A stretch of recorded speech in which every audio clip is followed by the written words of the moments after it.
Hey onesies, Josh Williams here, and thanks for checking out this week's episode of the One Man Podcast. It's always free and available on iTunes, Apple Podcasts, Spotify, Google Play Music, and many more, as well as on the web at onemanpodcast.com. So please, whatever platform you're listening on, like and subscribe. While you're at it, give it a rating, leave a review. Why? Because it helps the podcast, and I'd really appreciate it. How about that? What about social media? Search One Man Podcast on Facebook, Twitter, Instagram, and YouTube to keep up with what's going on there. Get a little extra content for yourself. And finally, to get in touch, please send your emails to contact@onemanpodcast.com. You send it, I read it on the podcast. That's the deal. Thanks for listening, guys, and I hope you enjoy this week's episode. What's up, everybody? This is DJ Demers. I'm K. Trevor Wilson. Hey, it's Krista Allen. Hi, this is Rick Mercier. What's up, guys? This is Paul Verzi, and you are listening to the One Man Podcast. Yeah!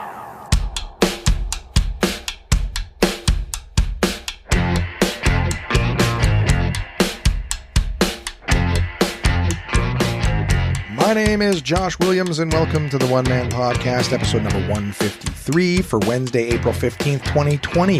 What's going on, onesies? How are you guys doing during all of this? I've been doing the same thing I've been doing for a while now. Just hanging out at home, trying not to go crazy, going crazy at times. Doing meal prep, doing all sorts of fun stuff like that. Playing video games, chatting with friends virtually. So yeah, I will tell you guys about all that. I'll tell you about some of the games that I played. I had to do some admin for all of the coronavirus stuff. An update on the car story, of course, when I was, backed into in a Costco parking lot a while back. I got to play some games with some friends. I'll tell you guys all about that stuff. It's, and I'm going to be doing my first DK review in some time. I know they're sporadic now. I got another shipment from them, so I got some more stuff for you guys. And we will dive right into that. So I'm just taking a look here to see if I already put this in my notes. Where should I start here? Where should I start? I got all sorts of video games that I can tell you guys about. So why don't I pass that for now? Because if you don't give a fuck about video games, I won't subject you to having to listen to all that. Let's talk about, let's get this one. The one I just wrote down here off the list early on. I did some meal prep the other day. Still doing well with all the stuff that I have at home, trying to go through the fresh stuff first. So, I buy these giant bags of spinach, good way to get some greenery, some iron, I believe there's a little bit of protein in spinach. And, of course, still gearing up towards my vegetarianism that the no red meat cycle or what do you call it? Quarter begins on July 1st. So still haven't had any takeout, right? Since April 1st, 2 weeks, zero takeout. Lots of times where I wanted to get takeout, did not. I've been good. Still sticking to my plan there. Geez, what to tell you? My sleep schedule has been all over the map too, guys. So you might find me yawning. It's, late in the day. Right now, this is still kind of shy of making breakfast late in the afternoon. This is my first order of business today. One of the things I did last week was I made a bunch of spaghetti. So last time I was at Costco, I bought these big things of spaghetti for pasta. Pasta's that quick, easy meal prep thing, right? I buy these sauces at the grocery store, and one of the things about like jarred sauces that I don't like for the most part is I don't know if you guys are aware of this. I know I've mentioned it in previous podcasts, but who knows at what point in this journey you guys have jumped in on. I fucking hate tomatoes. I don't mind their taste. It's the texture. And when you buy jar sauces at the store, you get often enough, you'll be eating away at your pasta, eating away. That's what you do. You sit there and you eat away at it. Like it's a job. You'll be eating away, and I'll just get like a forkful, but just a giant chunk of tomato that wasn't processed properly. And it just, ugh. To me, it's disgusting. It's almost like if you're eating like one of those breakfast sandwiches that has like a sausage patty in it, or even just shitty breakfast sausages at a restaurant, and you hit one of those big, hard, white pieces of gristle. You're just chewing it, whack, and that's it. Just, oh my God. And it's just off-putting. I put the entire thing down or whatever. I'm like, yeah, no more of that. That was disgusting. Well, it's like that for me with a big, thick chunk of tomato. Get the fuck out of my mouth. Get up, done. And just the idea that you're picking through it. So what I do now is just nice and easy, since it's the texture, not the taste that I hate, is when I buy a jar pasta sauce, I will just put it in my Vitamix. So I throw the sauce in the Vitamix, blend it all up so that there's absolutely no chance of those chunks being in there. And what I did this week was I made a pot of the spaghetti, and fuck, this stuff really thickened up. So I don't know if it's a good company or what, but this pasta is heavy. It's heavy, and there was a lot of. I basically made an entire, like maybe not crock pot, but like several liter size pot just filled with these noodles. So I had to do two full jars of sauce, blended them up in the Vitamix. And then what I did was I took several handfuls of spinach and I just did like kind of like a slow chop in the Vitamix with them. So I blended up all these little bits of spinach in there too, just for some extra, green and goodness. And of course to make use of the spinach because I can't possibly go through it fast enough. So that was the meal prep I did. I made several glass lock containers of spaghetti. So I've been eating spaghetti every day. Oh, and I have like 3 more days to go before I'm out of it. But yeah, so I made a lot more than I expected. And then I'll go back to some other meal that I'll be making next time. Some other thing that's good for me, using up either some more meat or what have you. Drinking an absolute abundance of coffee. So yeah, that was the meal prep that I did this week. And of course I get up every day and I do eggs. I do eggs with spinach in them. So it's almost like a spinach and egg omelet. Either have it on toast or on a bagel. I recently started, I think the last time I went to the store, I bought these bags of like frozen hash browns. Just because I didn't feel like going through the trouble of doing, home fries at home with the whole cutting and boiling and all that shit. So these frozen hash browns into the pan with some oil, fry them up. And it's a nice little side cart to my, breakfast sandwich. So there, that's what I've been doing meal prep wise. So still a good bitch, sticking to my goals of, no takeout, saving a lot of money too, I might add. Okay. What else do I tell you guys? Wasn't that interesting? Aren't you glad you listened to that? It's like one of the things I'm keeping busy. I'm watching all these other people making tons of shit at home, and that's great, but I'm only cooking for myself. Jesus Christ, with the yawning. I'm only cooking for myself, and I don't want to spend a whole lot of time. I mean, you guys have been listening to the saga of the roommates that just go out every day. Kamara's currently not here. Jason's at home at the moment, but was both Kamara and Jason were out yesterday for most of the day. Jay's was gone for 4 days straight before that. So yeah, they just go out whenever they feel like it. And I'll put it to you this way. The behavior, like when they're like, oh, we're not going to bars or anything like that. It's like you would if they were open. Like it's not your actions that have changed. It's the actions of society around you, but you're not doing anything different than you would have otherwise. So don't go patting yourself on the back for all the things you're not doing. Like you're doing everything that you can do wrong. So anywho, I'm just trying not to stay in the communal areas too much. Hey, what else can I talk about? I'm looking at my list here. So for the CERB, the Canadian Emergency Response Benefit, and EI, they both went through the same thing. I got paid double, so I applied for both just in case. I got paid from each, which is an overpayment. The news, like the day it happened, the news was saying, oh, some people are worried because they got 2 payments. Don't worry. This is totally normal. One of them is for this last month that passed. And then the second one is for this month coming up. So totally normal. It's not a mistake, yada, yada, yada. And I'm going, I think it's a mistake. Especially since both deposits came from different names. One was EI and one was Fed. I said federal government or whatever. So I was like, yeah, this is definitely a mistake. So I put one lump of the cash aside to basically return because I knew I would have to, and try to get in touch with them on how to do that. If you're listening and you too received 2 payments, and you might have been one of those people who saw all these news reports saying, oh, it's totally normal. And you're like, oh, it's normal. Okay, then. It's not normal. There's a good chance it's mistakes. Just this last week, early during this week, the news reports are coming out. Oh, some people have been paid twice and they've been double dipping and this and that. And you'll have to pay this money back. And I'm like, yeah, exactly the thing. So the people who saw it last week and thought, oh, is this a mistake? And you had all these news stories, including the prime minister going, no, this is normal. It's totally okay. Was totally wrong, and blah, blah, blah, blah, blah. So they're playing catch up. So hopefully if you got paid twice, if you have any of it left, keep it, get ready to send it back. I had to call, the CRA, which is for my American listeners, like the Canadian version of the IRS, called them to try to find out how to, get them their money back. And of course, these are all taking very long holds because a lot of people are calling these services and whatnot. And, yeah, I finally spoke to them and they're like, yeah, you can either send us a check or you can get a hold of your bank and your bank can reverse that charge. And I was like, oh, really? Or not charge, but like reverse the deposits. They basically just send the money back to where it came from. And I was like, oh, really? That's amazing.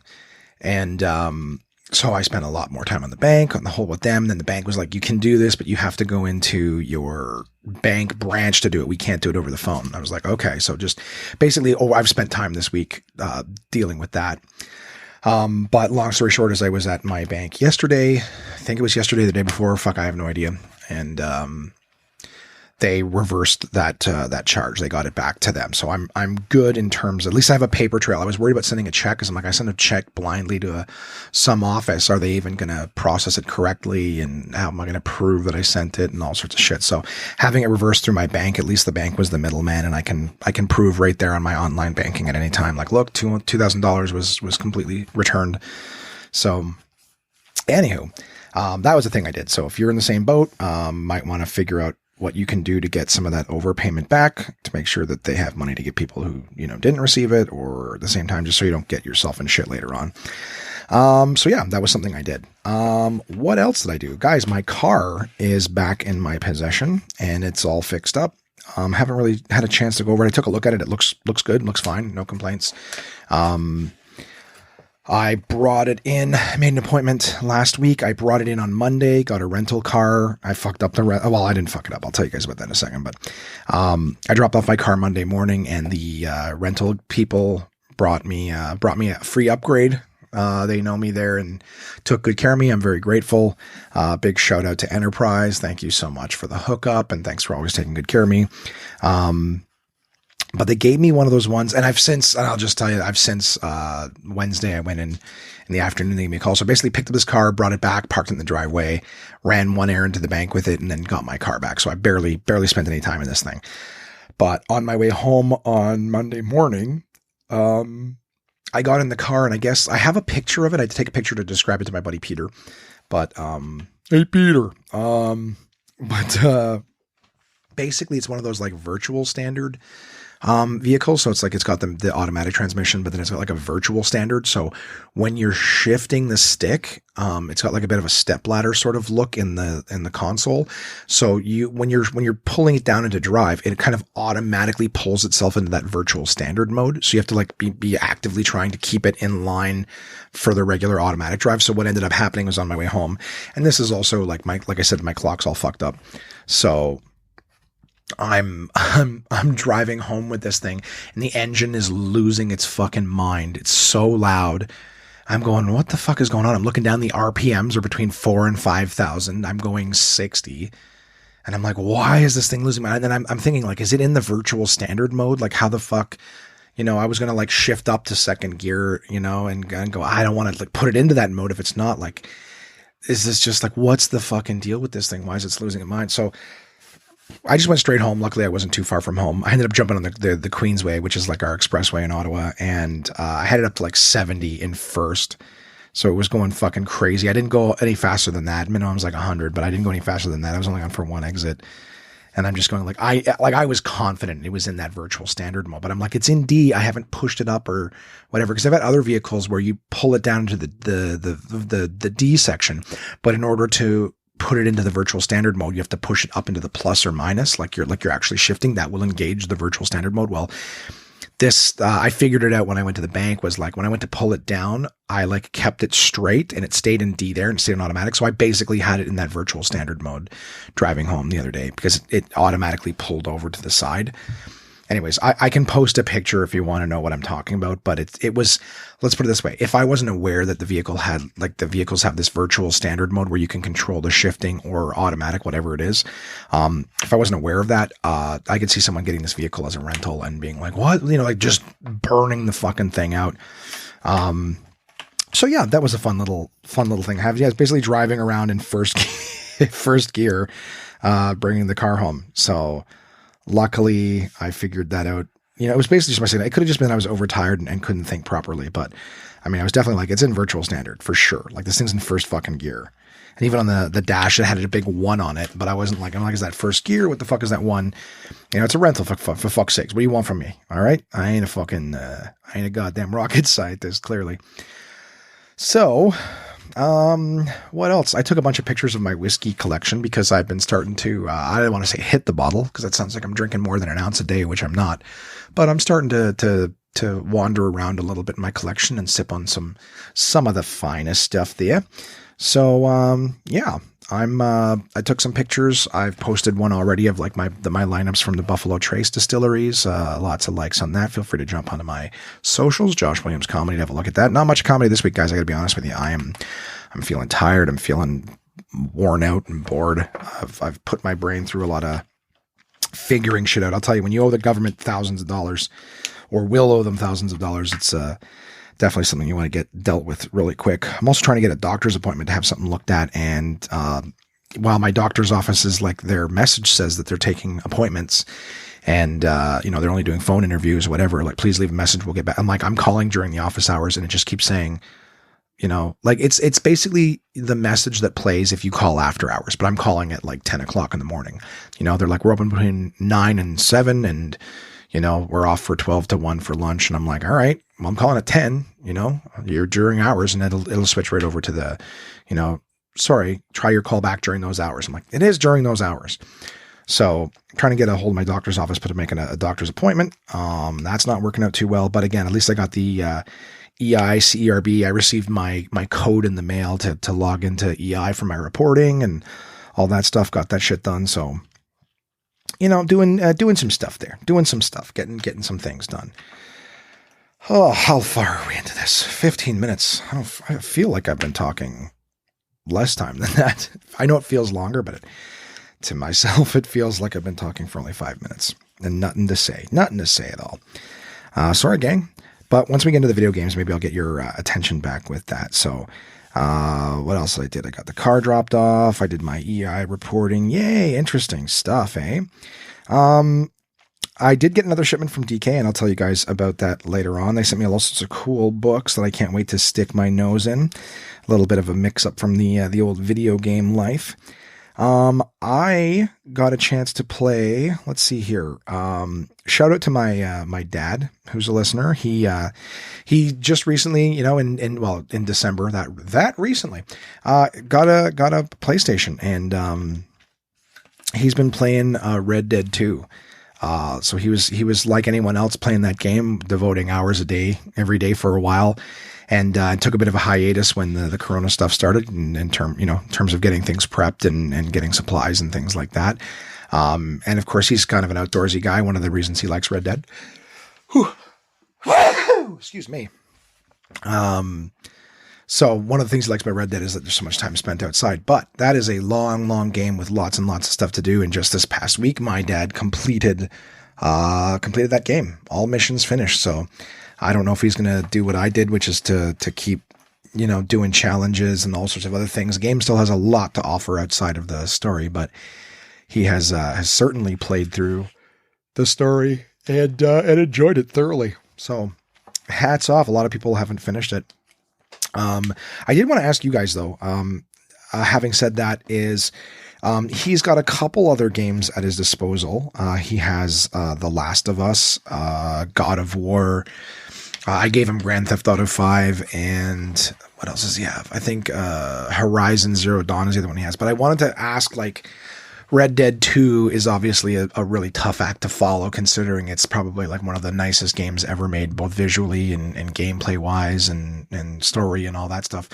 So, of the titles that I mentioned, which one do you think that he should play next? And on top of that, if you guys have any other real, like, good immersive games, would love to get your recommendations on that. Contact at onemanpodcast.com. I suggested him The Last of Us just because, A, it's got a good story, it's fun, but it's not one that's going to feel like a commitment. Like right now, I'm going to tell you guys about all the different games that I'm playing, but I'm playing games that are like short because I don't feel like, you know, as much as I know that this is going to last a while longer, I don't feel like jumping into the next, 80 plus hour game. Like I started playing Final Fantasy VII. Did I write that in my notes? I should tell you guys about that, right? Because it only came out on the 10th. Yeah, Final Fantasy VII. May as well. Yeah, that's a big one. I can't believe I didn't remember that I was playing that. That's the remake, of course. So, alrighty. What do I say to that? Yeah. I'm playing short games. So I suggested Last of Us because it's it's a zombie game. It's got a good story, but if he's sitting there, he's got some time to kill, he'll burn through it in a few days. So it's not one that's going to require you spend days and weeks and months to play like a Bethesda or a Rockstar game. So, any recommendations for some cool short shit, please send it my way via the email address, contact@onemanpodcast.com. Again, contact@onemanpodcast.com. I realize how fast I said that. I watched a movie too. Yes, I did. I'll talk about that. Jason had downloaded this one a while ago. I woke up one day and saw a video from Kevin Smith, director of the Jay and Silent Bob movies and Mallrats and Dogma and a bunch of other great flicks. And he was in tears saying that he had watched, excuse me, Onward, the Disney Pixar movie. Okay, let's clear it out again. What the fuck? And, yeah, so he was in tears saying oh my God, what a great movie, man. This is cruel. It's so sad. It makes me want to call my dad. If you've ever had a dad or a brother or da-da-da, and I was like, oh my God, this, I saw the trailer for it, but it looked like just another, family movie. And they've all got a moment where it kind of tugs on your heartstrings for half a second and teaches the kids watching a lesson. But I was like, all right. And I watched it, and it does have a lot of cute elements. It's your standard Disney Pixar, but Kevin Smith's review and whatever in his video was like, oh my God, if I have another 20 or 30 years in my career, I'm never going to come up with a movie that's this good and this, that I was like, all right. So you guys making it sound like it's Jesus, what's that kind of movie? E.T. or something? Excuse me, guys. I'm so sorry. I keep pulling away from the mic, but I got the Rona.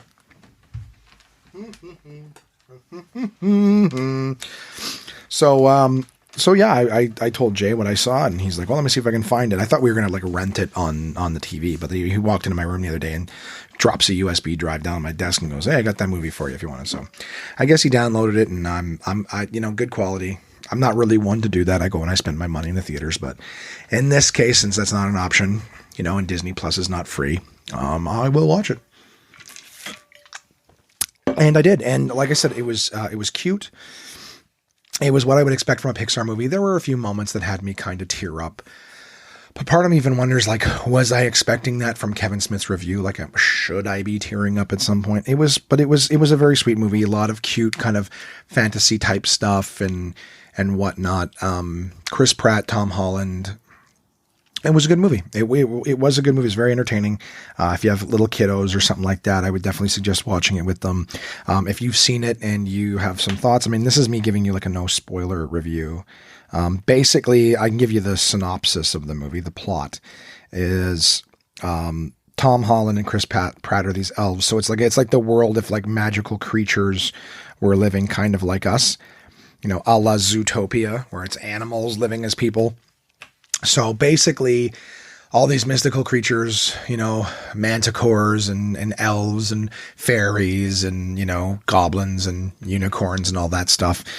And it's kind of just regular world, magic has gone by the wayside. But then Tom Holland and his brother, Chris Pratt, have never, they grew up without their dad. Chris Pratt, the older brother, knew their dad very briefly. But anyways, on his 16th birthday, Tom Holland's character, gets a gift where it's a staff and a stone, and there's a spell, and they can use this magical spell to bring their dad back for a day. And, and then, but something happens then, magic is also takes a lot of discipline. So that's the whole plot in the movie is that magic was hard, but then someone created the light bulb and electricity, and they just let magic go away to the side of science. So there's still magic in the world, but it just takes a lot of discipline. So anyways, Tom Holland's character, tries to bring back the dad, and it's just the bottom half, his legs. And then it's oh, we have 24 hours to find another stone to finish this spell so we can see dad, blah, blah, blah. And then onward from there is the thing, and they go on a quest and blah, blah, blah, blah, whatever you can expect to have happen, but it's a nice movie. It's a nice movie. And, yeah, so watch it with your kiddos, watch it by yourself if you want. It's like another, to me, to be honest with you, Tom Toy Story and, Bug's Life and the original Pixar stuff, that was, the real good stuff in my opinion. This is not a bad movie by any means, but like I've said in a previous podcast, but to me, Pixar fell off a long time ago when every movie they were doing was a remake. Not a remake, sorry, but a sequel to ones they'd already done. Again, Incredibles 2, Finding Dory, Cars, 2, 3, whatever it is, even Toy Story 4, like enough. New ideas, please, Pixar, new ideas. So this is a new idea one, and it's not bad. Lord knows if they try to make sequels, I don't know how they would make sequels out of this one. I'm sure they'd find a way if it's going to be a big enough moneymaker, but I really enjoyed the days when every Pixar movie was, new. They were making new stories. I never watched that Brave one, the one with the ginger chick, right? Ginger Rapunzel or whatever her problem was. She was Ginger Robin Hood, Wally. It was Pinocchio. Was it Pinocchio? Did he want to be a real boy? I think he just wanted love. But yeah, anyways, I watched Onward. That was something I did. Look at me go with the super boring stuff. Yeah. Ba. Okay, so let me burn through some of these small ones. All right, on the 10th, when Final Fantasy VII came out, I downloaded it right away. This won't be a small one. I'm just saying I downloaded it right away, but after a couple days, I'm like, okay, this thing has taken me way too much time. I just want to burn through some of these other small games I got. So I played a few other games. I played a game called Uncanny Valley. I don't even really know what that game is about. You're playing a security guard who, has to, you basically just work a shift and you run around a big building or whatever. And you've got several days to your shift, but there's like a gang and there's just androids that are walking around the facility that'll kill you. And there's like 3 different endings. I played all 3 to complete it, but it was just like, they didn't make a whole lot of sense. Like every night when you go to sleep, you play through these dream worlds where you get attacked by things. Like the game made no sense. I completed the entire thing in about 2 hours. That's all 3 run-throughs in about 2 hours. So I don't even know if I can recommend that game. I think I got it for free a long time ago, and I got every cent I paid for it that's what it was worth. All right. So Uncanny Valley, if you've ever seen that, you're like, oh, that kind of looks good. It's got like that old Nintendo, 8-bit sort of look to it. I mean, obviously higher graphic quality, not by much though. But it's like a throwback side scroller kind of pick this up and put that in there and then add this, but terrible game. Overall, I didn't love it. I didn't think it was anything spectacular. But I finished it and I got every trophy and promptly deleted it off my hard drive. I just recently downloaded the Game of Thrones Telltale game. I had it. I just had to download it and play it. I'm through 1 episode of it. I don't give a fuck about Game of Thrones. I watched like 5 seasons with my mom. Didn't care, wasn't compelled to watch anymore. And then of course, when I was like, yeah, I guess I'll finish it at some point, and everyone's like, oh, the last season sucks. Excuse me, guys. Bear with me 1 sec here. Sorry, guys. I don't know why my throat's just constantly trying to clear itself right now. It's getting in the way of me talking. Yeah, so I didn't care about the Game of Thrones at all. The game was free at some point. Like that's the thing when I'm basically banging through these games on my system here. It's a great way to isolate myself in my room and keep myself entertained. But when you have like the Xbox, what is it, Gold or whatever, and then you've got PlayStation Plus, every month they give you free games, right? 2 free games. I think on Xbox they'll give you like 2 free games plus an old 360 game. So for like the last few years while I haven't been playing video games, I've been, just downloading these free games that someday I'd play. And part of me was always like, yeah, no, I don't think I'm ever going to end up getting a chance to play these games. I think they're going to just, I think they're just going to sit on my hard drive and I'll never get a chance to play them. Well, lucky for me. I think the idea is that, because of the isolation, I've got an opportunity to, see what games are out there. I'm taking a look right now while I'm chatting. When I say see what games are out there, what is this? Come on. I don't care about the trending and Xbox. Yeah. Microsoft Store. Show me that. Then show me what games are free with gold right now. That's what I want to know. Featured. That's great. Featured. What else? Games with gold. Xbox Game Pass, don't care, gold. So right now you can get Knights of Pen and Paper bundle, whatever the fuck that is. Project Cars 2, and which is an $80 game, apparently free right now, and then Toy Box Turbos. So it's all, I might get this Knights of Pen and Paper game. Is that supposed to be like a play on Dungeons and Dragons? You know, pen and paper games, dice games, and whatnot. All right, well, I'll leave that there since it doesn't want to load right now. So, yeah, I'm getting through all these. Jesus Christ, guys, thank you so much for bearing with me with all this fucking distraction mentally and whatnot. Throat coming at me. Jeez, it's a terrible episode. But it's my life right now. It's the boredom of solitude. And I know I'll get to this point. I was chatting with my pal Red this week. I didn't get a chance to play with her. What I'm getting at is I'm trying to bang through these short games. Game of Thrones, fucking Telltale game, quick time events, and just picking answers and dialogue. I played a whole episode of it. Don't give a fuck. So I'm going to burn through it just to finish it, get all them trophies, and then delete it off my hard drive. But yeah, if you're a fan of the Game of Thrones series, I don't know, maybe this is an interesting game or not. It has nothing to do with the story in the books or anything like that. It's clearly a story that they wrote just for the purposes of this Telltale thing. But I'll tell you, Telltale went out of business. They went bankrupt. Way too many licensed projects. So they did The Walking Dead. They did, excuse me, Back to the Future. They did Jurassic Park, Guardians of the Galaxy, Game of Thrones, Batman. I'm trying to think of something with Tales from the Borderlands. Like, they just kept getting all these licensed products and then spend so much time trying to make like 5-part episodes. Like, and just the stories didn't have enough to them to warrant that much time and that much length. And I think people just got sick of the same shit over and over again. Like, if the stories were really good, sure, I'd keep going back to them. But anywho, so there's that. I played a game called Octodad. Octodad is a game where you're an octopus and you're a dad. Huh? What about that name? I played Octodad, the dadliest catch, they called it. And it's a game with weird physics. So the idea is that you're an octopus. So like your legs are 2 of the arms or 2 of the tentacles, and your arms are tentacles.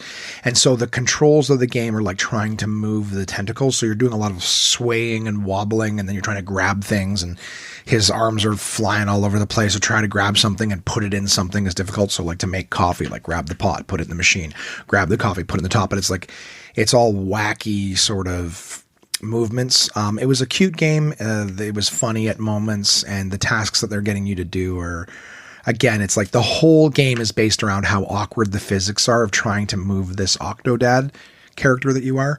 Like go grocery shopping and do yard chores and things like that. So you're trying to like just chop wood, but you can't bring the axe up and slam it down, too well, and pick the logs up. It was just an interesting game. You can Google it and take a quick look at it if you have any interest in it. But it was a fun little time waster. Finished in a couple hours. I played. I'm starting The Last of Us, my new game plus. So I recommended that one to my dad. I finished it once. I need to go back and get all the collectibles. Need to? No, that's what I choose to do.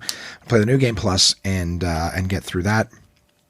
I played a game, called Life is Strange. I played 2. I got in this like 2-day theme of just these horrible dark games, and it wasn't searching for them. They just happened to be games that I had that I saw were short play times. So Life is Strange, I started playing a while ago. I believe that my pal Red had recommended that one. That's a game. It's another one like kind of like these Telltale games where you're walking around and you're talking to people and you're making decisions that affect the story going forward. And the plot of Life is Strange is you're this young girl in a boarding school, I guess, and you discover you have the ability to kind of like rewind time in these short bursts. So like you'll walk around, something will happen, then you'll just rewind time and then like warn somebody, like someone throws a football and it hits somebody in the head. It's like you rewind the time around you and go up to them and, hey, watch out. And they move, and then the thing was whizzing past their head. You know what I mean? Like little things like that. But then there's also like, you'll have a conversation with somebody, and then you say something and they get mad at you because you didn't know something. But then through that conversation, you just learned that. So you rewind time, start the conversation over and then address that point right off the bat. And they're like, oh, I didn't even know that you knew that. Like, wow, thanks so much for caring, and blah, blah, blah. Like just little shit like that. But the plot very, very quickly, gets very dark. very dark. Like there's a missing person, there's drug dealers, there's, extreme violence, there's like sex crimes, there's like all sorts of really fucked up shit, suicide, like all sorts of really messed up stuff that happens in this game.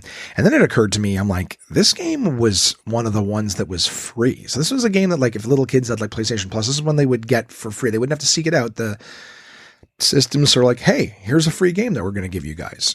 And like I said, very, very dark storyline. It was good. And near the end, like I started playing it God knows how long ago, but I didn't really care to continue. I wasn't in a hurry to finish it. And then I think once I got past the third episode, I finished 4 and 5 at the same time, which is basically every episode is, a 2-hour plus commitment. So I think it was like maybe 2 a.m. when I finished 3, and I was like, oh, that's really good. I want to see the next one. And then you play the next one. I was like, okay, now I got to find out what happens and whatever. So again, my people with kids who are going, well, it must be nice to sit around and do nothing. Trust me, I am so bored. Like, as much as it sounds like, oh, you just sit around and play video games, what a luxury. Yeah, to an extent, but I'm so bored, every day is long, and I'm just like, I'm almost treating video games like homework. Which ones can I finish the quickest? And, I should be reading and stuff, but reading's just making me pass out right now. But anyways, Life is Strange is, it's a good story. It starts off a little slow, but it did definitely got interesting. Very dark, and even the ending is very dark. It's like a no-win choice of which one do you want to do. So, I'm glad to have played it. I know that there's a sequel out there. I don't know what it could possibly be about, or if I'm interested. If anyone has played the sequel, and wants to make a recommendation, then please feel free. Also, I'd love to know what your thoughts were on the first one, because I thought that was really fucked up. Some of the stuff that happens in it, again, for a game that was like presented to the masses. So it's not one you'd have to go seek out. It was like, you log on to PlayStation Plus and like, hey, this month Life is Strange is free. And again, with murder, there's a rapiness to it. There's definitely like sex crimes against, not children, but, college students, which is kind of like children basically. Yeah, it was really fucking dark near the end. But I did enjoy it. I guess I didn't care when it was more lighthearted. And then when it started to get really fucked up criminally, I was like, oh, fuck, okay, well, now I'm interested in knowing. I don't know, there's something about that, eh? Like, I listen to true crime podcasts and stuff, too, and it's like, yeah, the dark shit is definitely more fascinating. I'm not on board. I'm not like, yeah. I'm not jerking off to this death shit, but it's just, some people do. But I find it more fascinating than just, a boring little story. Anyways, having said that, moving on to yet another game. This is my life right now, guys, playing video games, so... That's the One Man Podcast. It starts off with the fucking admin doing government work stuff, and now it's my video game review hour. I got some books coming up at the end. All right, I'll tell you about that.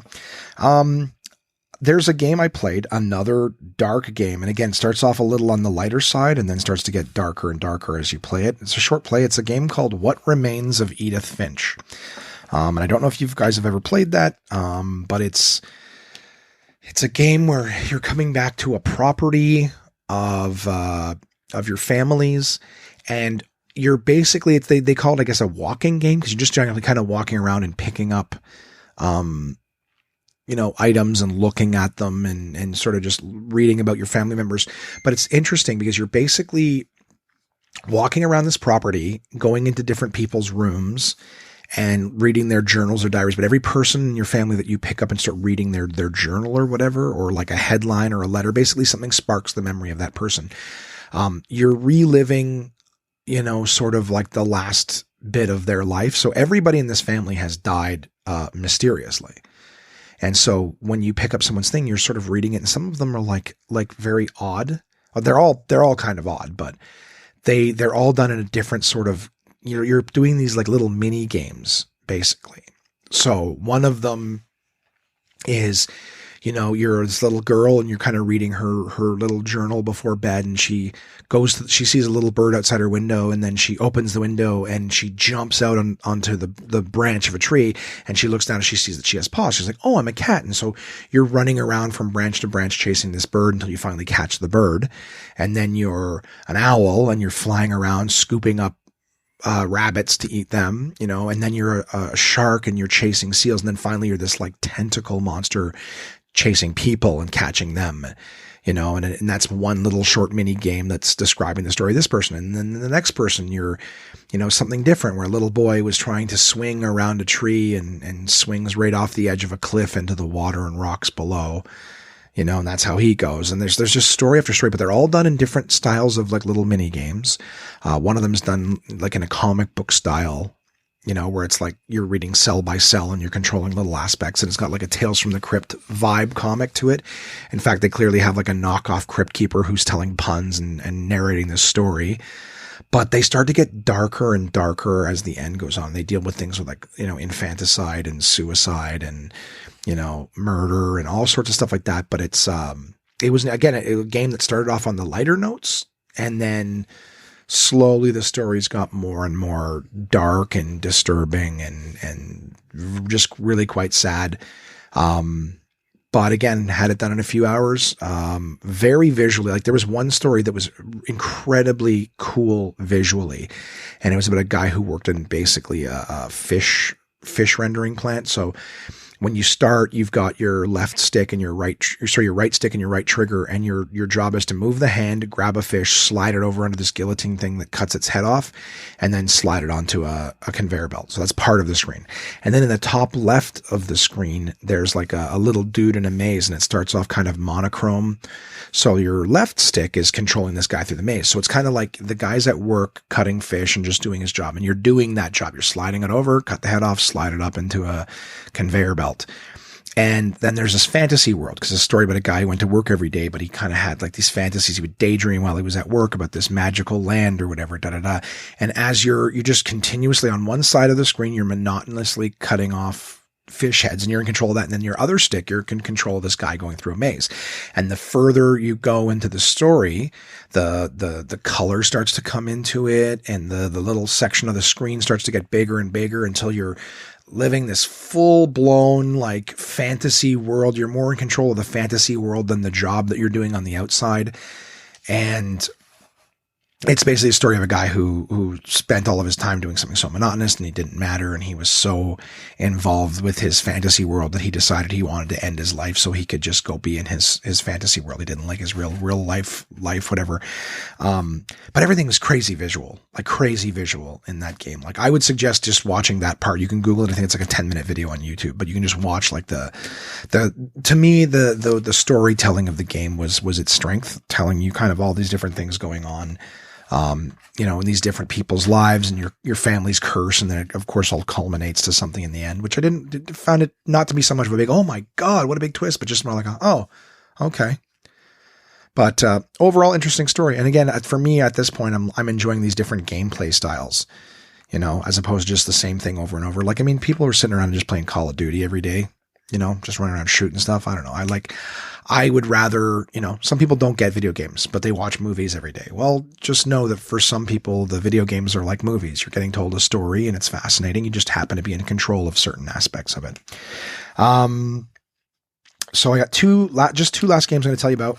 One of them is, I got the chance to play with my pal Red, regular contributor to the show, listener.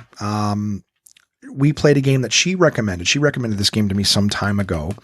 And we played once together, but I'd never played it. I didn't know anything about it. It's not easy. And so I spent the whole time just going, what do I do with this? What do I do with that? She's like, hurry. And it's very like, you're definitely, in danger in this game a lot. So you don't have time to kind of, show somebody the ropes. So I started playing it the other night for like an hour before her and I were going to play together, just so I wasn't so useless to her again, like the previous time. But the game is called Don't Starve Together. I guess there was one originally for the PC that was just called Don't Starve. I think it plays very similar to this one. But this one is a co-op game. So you can play it by yourself, but you can also play cooperatively with another player. And that's what I do. I play with my pal Red, who is in London, Ontario, and I'm in Ottawa. Whet the whistle with a little cafe. A lot of people say they can hear like every little bit. Well, it's because I spared no expense with a good mic, guys. Any sound that is made is for the most part captured. But so Don't Starve Together is like a little, Red made me aware that this is a Canadian company that made it. So a little shout out to my countrymen.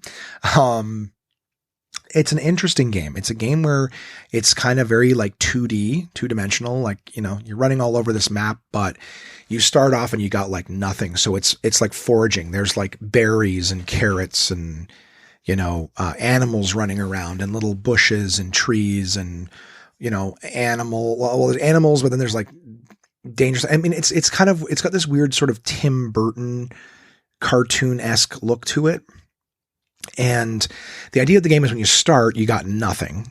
And I think you have the 3 meters that you have is like your stomach, your health, like sort of food, basically like your hunger, your health, and your sanity. And the idea is that you need to, you know, forage twigs and stuff so that you can like make tools to chop down trees, to get wood, to, you know, build fires, because like the game plays in day cycles. So it's like the daytime, then the evening, and then straight up overnight. And you need to have a fire at night because you need light. You cannot be in the darkness, like the complete pitch black, because you will get murdered. So the idea is like every day is like forage food because you need to eat. You need to get, you know, weapons and protection and build things like fire and machines so that you can make, you know, armor and new tools and new craftables and things like that because, you know, and every day you got to be like, and there's not enough food around you to eat. So it's not like there's tons of food. So you can run around every day and forage, but you need to create some sort of camp that you can get back to every day. And there's certain things that will come in time. Like there's these wolves that will just come. You'll hear them barking in the distance long before they get to you, but it's kind of like your warning. They're like, oh shit. And these things will come for you and they will kill you. So you need to find like bigger animals. Red's got the strategy where we find these big buffalo things called beefaloes. And they protect you from these wolf things. They end up attacking these wolf things, but you got to find them. You can spend days looking for the beefalo. And then there's all sorts of other monsters that'll try to kill you and some things that'll try to help you. But you need to find the beefaloes because you need their crap, their manure to use to fertilize, like, you know, your fields when you finally get to a point where you can make, you know, little farmlands. It's just a really cool game. So you basically play for a while, but it's about like basically building yourself up and grabbing things so you can make stronger things. But you need to build tools to find rocks and stones and gold and, you know, it's a really cool game. Well, there's lots to it. There's all sorts of creepy aspects to it. So that like when you start to like when your sanity starts to go, and I, to be honest with you, still don't really know how to maintain my sanity. Like I know that you can make these little, flower wreaths to put on your head and that protects your sanity for a while. I don't know how, but it'll protect your sanity. But when your sanity starts to go, you'll see like these shadow monsters that are just sort of walking around the world too. Like, so you're kind of going crazy and you're seeing things that aren't really there. They're not really a threat. When you build a fire, there's these like big, like black arm shadows that come out of the darkness and you have to scare them away. You have to run after them and chase them away. Otherwise they're always reaching for the fire. And if you don't chase them away, they'll grab your fire and pull it out and now you're dead because whatever's in the dark will come and kill you. Yeah, there's all sorts of really cool aspects to it. So you're constantly trying to keep yourself fed, which is really a really big task in the game. There's never enough food to keep you well fed. And then at the same time, you have to, you know, so if you spend an entire day trying to work on food, well, then now you're not progressing your, you know, agricultural, industrial, whatever, you know, trying to make more things to survive, you know. It's a great game. It's a great game. I'm sure you can see on YouTube. I don't know if it's expensive, but it plays multiplayer, but I'm absolutely loving, I loved being able to play with Red. We had a great time. We've already agreed that we're going to play again this weekend. But Don't Starve Together, great game. All sorts of cool stuff in it. Like I said, you know, tools, trees, and like all the animals are all super goofy in it too. You know, you got to build traps to catch rabbits and shit like that, all in an attempt to keep yourself fed. Again, the game is called Don't Starve Together. So, all right. And finally, last game I will talk about, and this is the big one. Final Fantasy VII, the remake there, SC. I got it the day it came out and I played it right at midnight when it launched.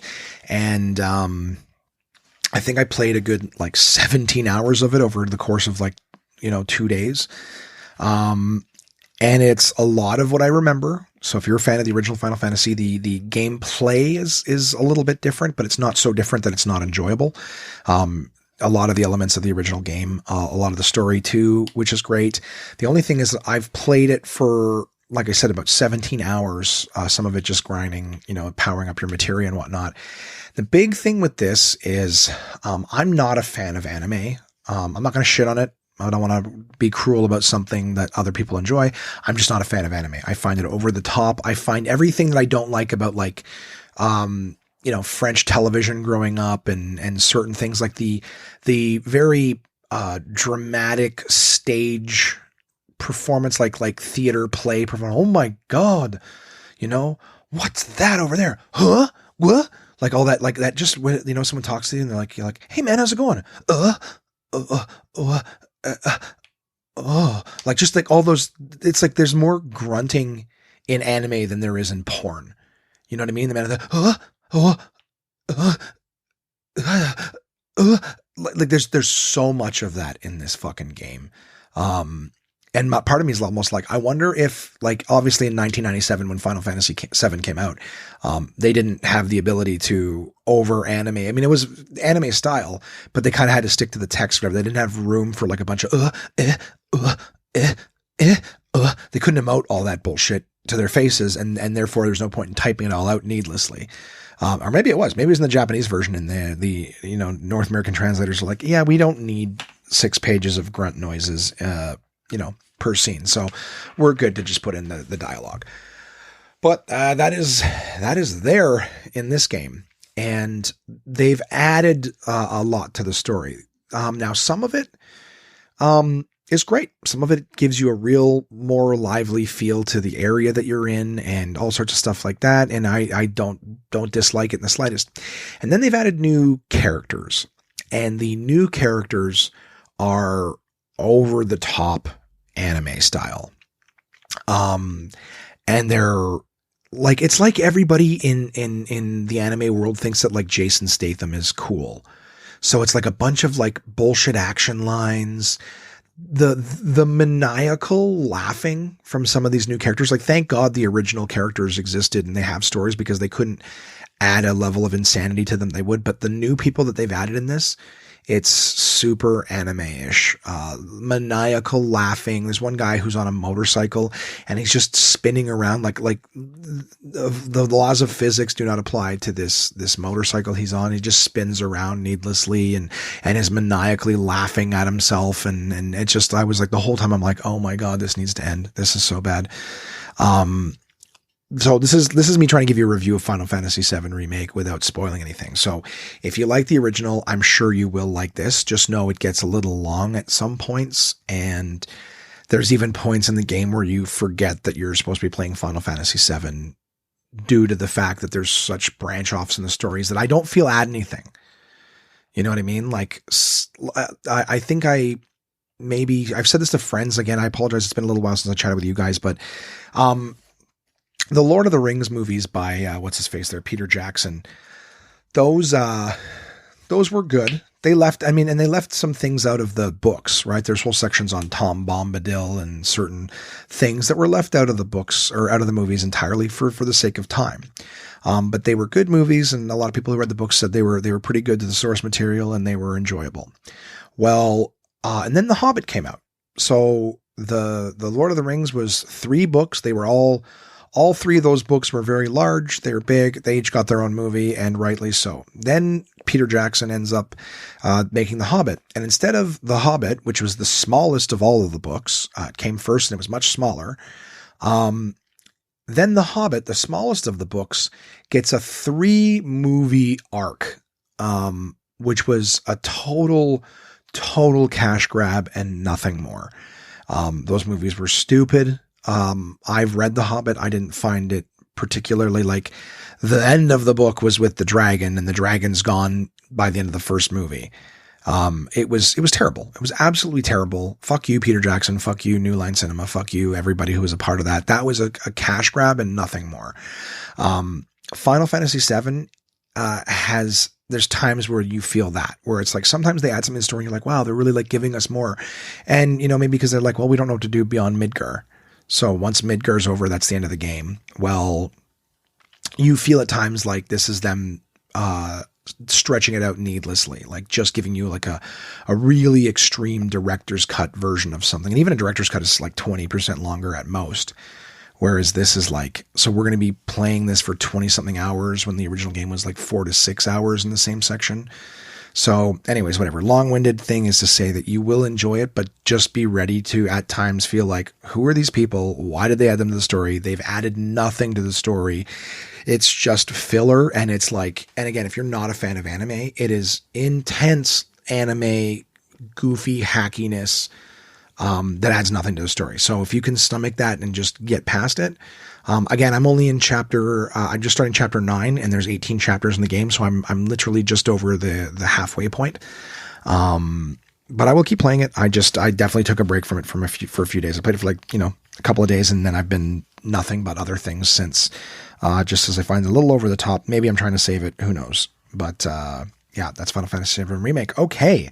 Having said that, gang, I will tell you about a couple of books from my partners at DK, right? DK.com/CA, DK.com in the States, or just Google DK Books. I love those guys. They have sent me, I'm going to just rattle off some of the titles that they sent me here. They sent me a really cool puzzle book called Solve These Fucking Puzzles, which I can't wait to really dive into. Some of them are really hard. I got other books, Grow Food for Free, The Law of Attraction, The Sicily Cookbook. I got my Dreams book, which I already reviewed with you guys, but it's on my shelf because I want to finish reading it. Beginner Step-by-Step Coding Course, which that one is exciting. I got The Health Span Solution. I've got Self-Sufficiency for the 21st Century, Modern Flexitarian, Sketchbook for the Artists, Myths, Legends, and Sacred Stories, Woodworking, the Complete Step-by-Step Manual, and then one that I ordered here called The Vegetarian Cookbook. Now, this was one because of my, path to vegetarianism that I got, and I was excited for it, and I guess I didn't really finish looking at the cover, because the Vegetarian Cookbook, and even on the back it was saying some cool shit. It says more than 50 recipes for young cooks.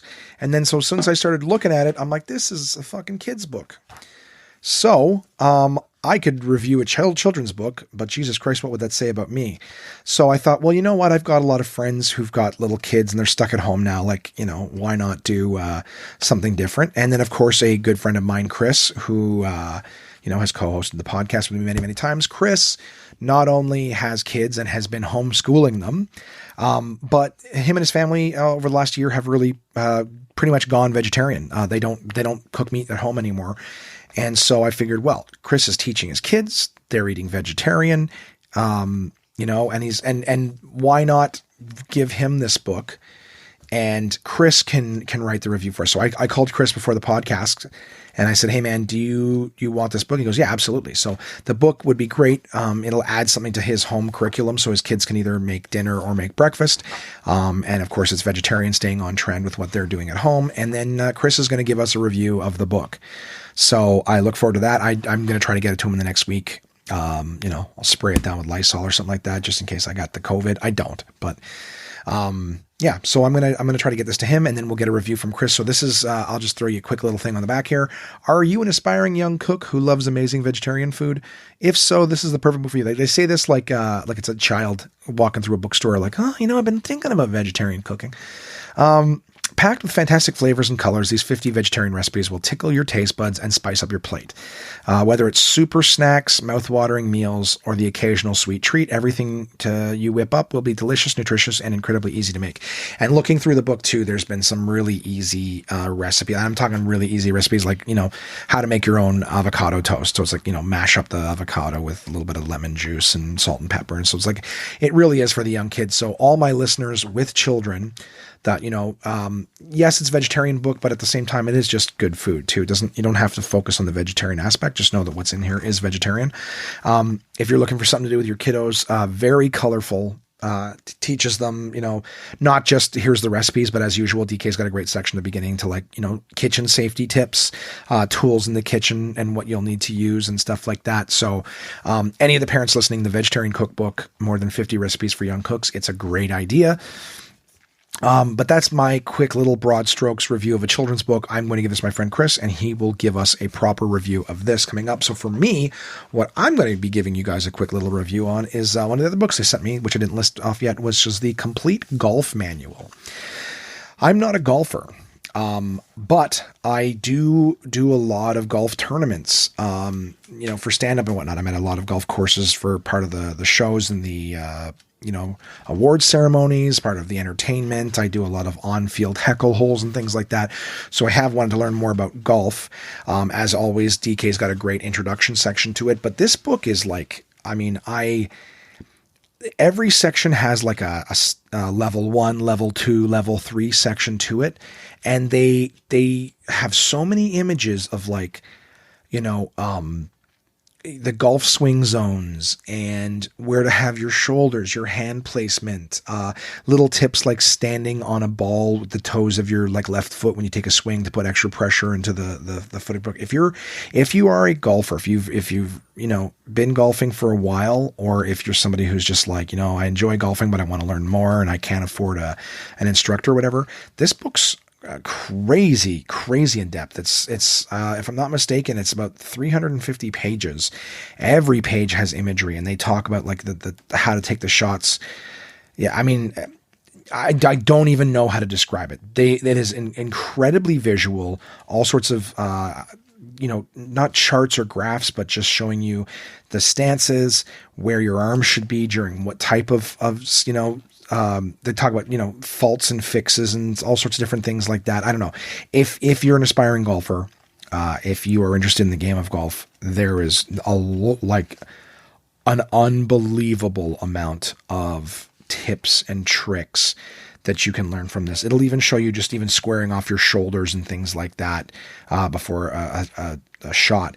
There's one here that even shows you the divot marks from your swing. So how you can when you swing and you make little divots in the grass, how you can look at that and adjust based on what your divot looks like. It's crazy. It's crazy. It really is the complete golf manual by Steve Newell. So if you're a golf enthusiast, I know that you probably won't be hitting the links this summer. Who knows? Fingers crossed, knock on wood. But yeah, it's got over 160 practice drills in it too. So become a better golfer with illustrated exercises that focus on key technical skills. Master your swing action with the aid of step-by-step photo sequences. Assess your progress with handy performance charts. This revised and updated edition covers changes to official golf rules and recommendations for the latest clubs, gear, and accessories. So a complete golf manual, guys, from my pals at DK. I'll have a book every single week now that I've got more on the shelf, and I'm also going to be pushing myself to be reading more, get away from the games, considering especially the fact that I feel like it's just homework now. So yeah, hopefully some of this was interesting. But it's my life right now, guys. If you have any suggestions for anything that you're doing, any movies, anything, I'm open to them. Contact the onemanpodcast.com. Love to hear what you're doing. Love to get some recommendations. In the meantime, I hope that you guys are well. Please stay home. There's so many people here that, if everyone was doing what my roommates are doing, this thing would go on until, everyone who's going to get it gets it, and everyone who's died from it has died from it. So don't be that people. Don't be that comma people or whatever. Just don't be those type of people. Be good, care about the people that you live with and everyone around you, and stay safe. We'll chat with you guys, soon.